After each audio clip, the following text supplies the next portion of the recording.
అదే రోజు శ్రావణ పౌర్ణమి కావడంతో ఇంద్రాణి పార్వతీ పరమేశ్వరులకు అలాగే లక్ష్మీ నారాయణులకు ఎంతో భక్తిగా శ్రద్ధతో పూజ చేసి తన భర్త యుద్ధంలో ఎలాగైనా విజయం సాధించాలని చెప్పేసి రక్ష కడుతుంది.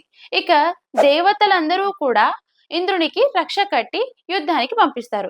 ఆశీస్సులు తీసుకుని వెళ్ళిన దేవేంద్రుడు రాక్షసులకు అండ్ దేవేంద్రుడికి జరిగిన యుద్ధంలో దేవేంద్రుడు విజయం సాధించి తిరిగి త్రిలోకాధిపత్యాన్ని సాధిస్తాడు. అప్పటి నుంచి మనం రాఖీ పౌర్ణమిని ఎంతో సంతోషంగా ఘనంగా చేసుకుంటున్నామని చెప్పేసి మన పురాణాలు చెప్తున్నాయి.